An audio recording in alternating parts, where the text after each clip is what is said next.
You've been an underdog in your relationships. If you've been an underdog in the weight room, if you've been an underdog in life, if you've been an underdog financially, I'm talking to that person who grew up without a father. I'm talking to that person who grew up without a mother. I'm talking to that person who didn't grow up with handouts. I'm talking to that person who maybe if you did grow up with a little bit of handouts, but maybe you were misunderstood and you were overlooked and you were undervalued and you were mishandled and misguided.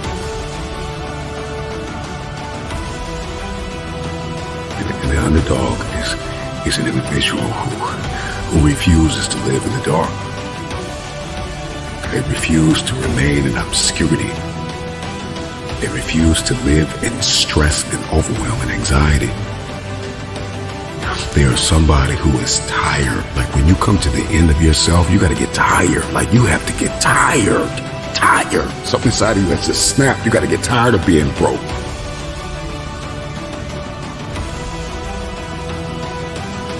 When you get tired of being coined the loser, being coined not enough, being overlooked and undervalued and underpaid, you got to get tired of that. When you get tired, that's when you win. The underdog is a person that comes out on the playing field and says, okay, I've been in this place of pain my whole life. I've gone without for so long.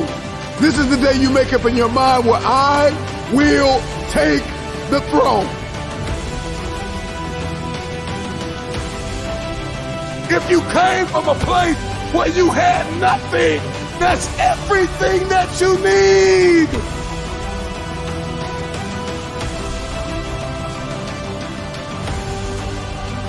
Everybody wants a piece of the pie. Okay? Everybody wants a piece of the pie. In any facet of life, in every arena you walk in, there's pie.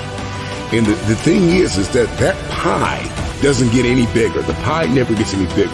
It's the disciplined, desperate, dangerous mentality of an individual that says, I'm gonna push whoever I gotta push out of my way to get my piece of the pie. Those are the people that get the pie. Because the pie doesn't get any bigger and the pie does not pursue you. You have to go after it.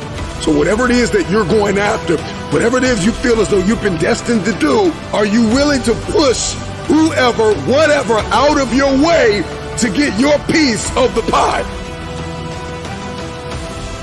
So if you're listening to me right now and there's anything in your life that is defeating you, if there's anything in your life it seems like an improbable feat, you gotta smell blood. Once you get that scent like a hound dog, you get that scent, you see what is possible, you see what you are capable of. In the face of adversity, in the face of challenges, in the face of everybody that says you are not enough, you're not tall enough, you're not big enough, you're not wide enough, you're not fast enough, it's in that very moment that the dreams gotta get bigger than the disappointment, than the fear, than the anxiety, than the stress, than the overwhelm. It's got to get bigger, the dream. Once that dream gets bigger and you get a scent for that dream, you start to smell that dream. There's nothing on planet Earth that can stop you. You become armed and dangerous. You are the most dangerous individual on planet Earth. And so an underdog is just somebody who refused to live in the setback. It is a person who rebels against your reality. Your reality of me is that I'm not enough. Your reality of me is that I'm not qualified. Your reality of me is that I'm not quick enough. I'm not fast enough. I'm not tall enough. I'm not linear enough. This is your reality. My reality of me is that all I have is all I need. I'm coming after everything you said I couldn't have. If you're going to come back from the setback, the number one thing you have to do is make up your mind that you are no longer going to live in the pain of the past. Pain is inevitable and it is unavoidable. And when we talk about this underdog mentality, the underdog is just a man or a woman who has made up their mind. They are no longer going to live in their setbacks. They are no longer going to live in your reality. Your reality of me says I'm not enough. Your reality of me says I can't do this. Your reality of me says you won't finish today. 9 times out of 10, the underdog always comes out with the win because the underdog was more hungry. The wolf that is on the hill is never as hungry as the wolf that is climbing the hill. The underdog is still trying to prove himself. The underdog is still trying to tell the world, I can do this.